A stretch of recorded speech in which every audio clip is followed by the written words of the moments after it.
Legenda ini menceritakan perselisihan antara Arya Penangsang atau Arya Jipang dengan Sultan Hadiwijoyo yang berhasil menaklukkan Kadipaten Demak, kemudian memindahkan kekuasaan Kadipaten Demak ke Pajang. Dalam hal ini, Sultan Hadiwijoyo masih merasa hidupnya belum tenang karena masih ada seorang pewaris tahta yang masih hidup. Pewaris Kabupaten Demak itu adalah Arya Jipang yang merupakan cucu dari Sultan Trenggono. Arya Jipang berpendirian bahwa dialah yang berhak atas tahta Kabupaten Demak. Sultan Hadiwijoyo semakin tidak tenang karena Arya Jipang berhasil memperkuat Kadipaten Jipang. Sultan Hadiwijoyo mulai memikirkan rencana membunuh Arya Jipang. Namun, ia tidak berani melakukannya sendiri karena Arya Jipang masih keturunan Sultan Trenggono. Selain itu, Arya Jipang juga memiliki kesaktian yang hebat. Oleh karena itu, Sultan Hadiwijoyo pun membuat sayembara. Siapapun yang dapat membunuh Arya Jipang akan mendapatkan hadiah bumi Pati dan bumi Mataram. Sayembara ini diumumkan di seluruh wilayah Pajang. Banyak orang yang mendaftar dan ingin mengikuti sayembara itu. Bukan hanya orang-orang Pajang, tetapi juga dari luar Pajang. Namun, kebanyakan dari mereka yang mendaftar tidak memenuhi syarat. Bahkan banyak pula peserta yang mengundurkan diri setelah mengetahui Arya Jipang memiliki kesaktian yang luar biasa.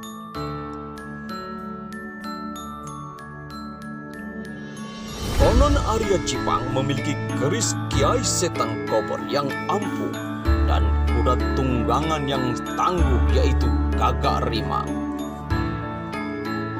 Di antara sekian orang yang mendaftar tersebut, akhirnya ditetapkan yang layak mengikuti sayembara yaitu Ki Panjawi dan Ki Ageng Pamanahan, kakak angkat Sultan Hadiwijoyo.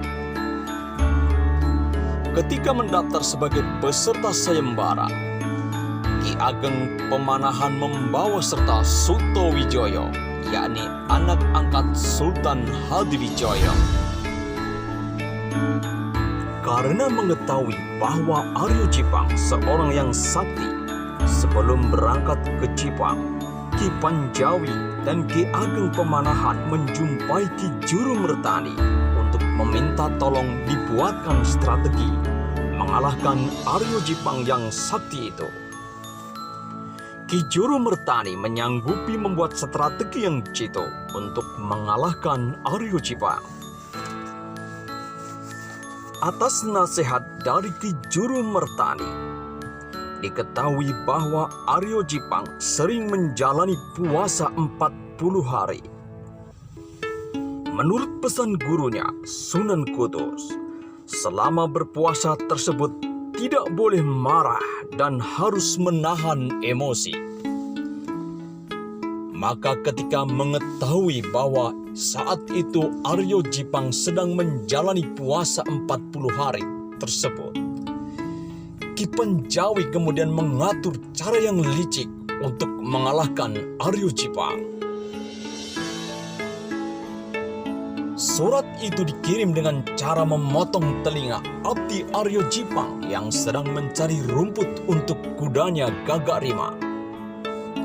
Setelah dipotong telinga abdi pencari rumput itu, ditempeli surat tantangan atas nama Sultan Hadiwijoyo.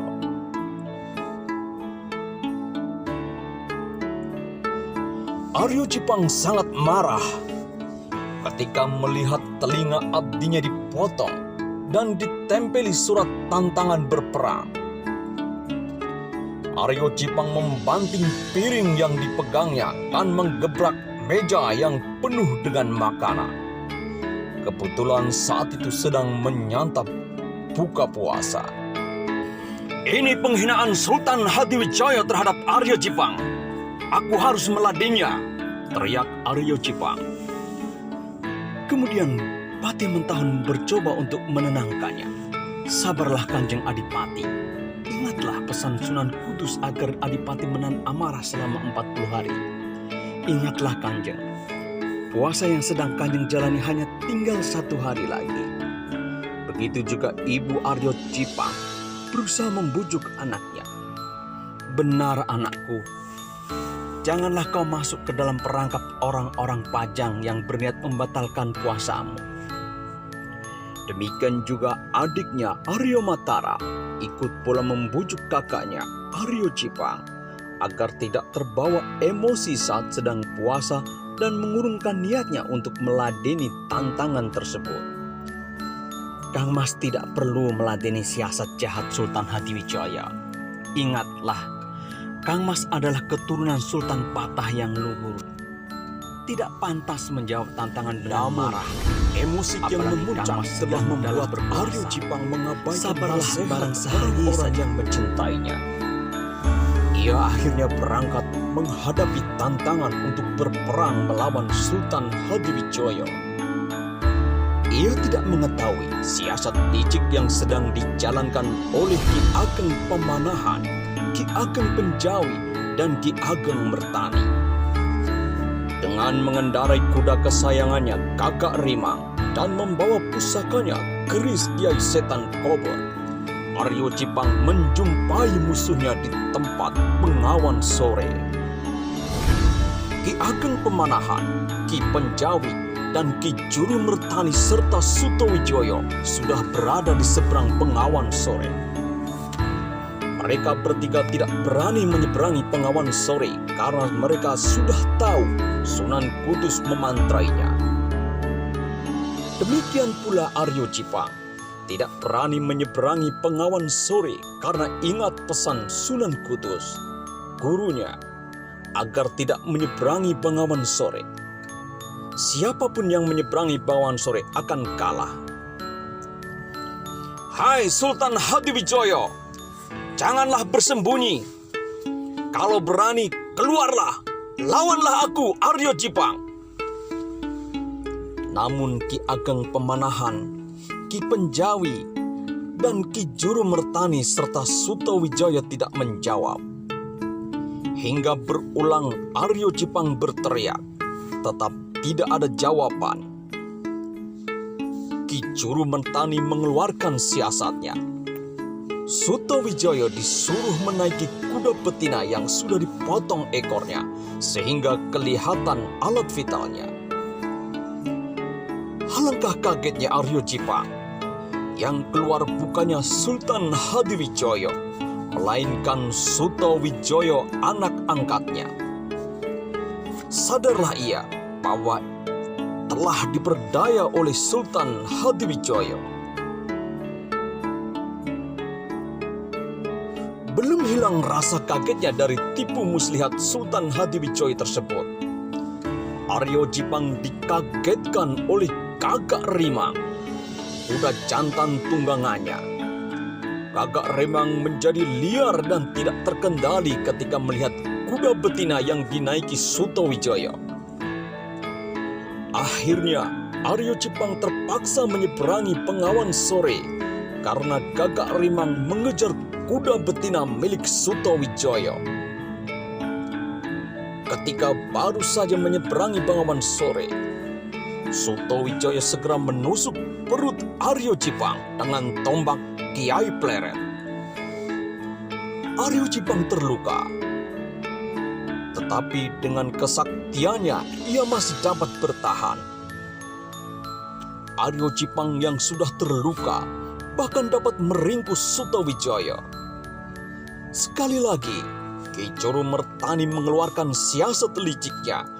Ia meneriaki Aryo Cipang, "Cipang, kau harus bersikap adil dan bersikap kesatria.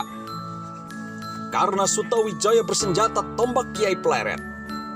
Engkau pun harus membunuhnya dengan pusakamu, keris Kiai Setan Kober.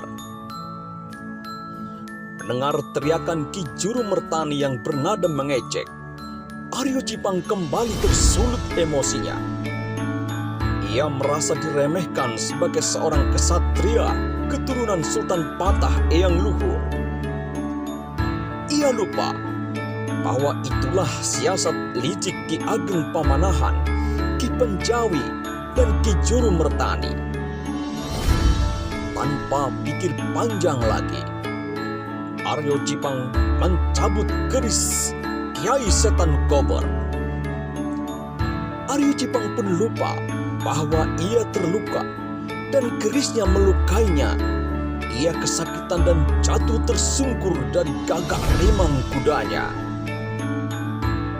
Melihat Aryo Cipang telah jatuh tersungkur, Ki Ageng Pamanahan, Ki Panjawi, dan Ki Juru Mertani serta Sutawijaya mengira Aryo Cipang tewas. Mereka bertiga pun pulang ke Pajang dan membuat laporan palsu ke Sultan Hadiwijaya bahwa Aryo Cipang telah mati dikeroyok oleh Ki Ageng Pamanahan, Ki Penjawi, dan Ki Juru Martani. Mereka membuat laporan palsu tersebut dengan maksud agar mendapat hadiah bumi Mataram dan bumi Pati yang telah dijanjikan oleh Sultan Hadiwijaya dalam pengumuman sayembara.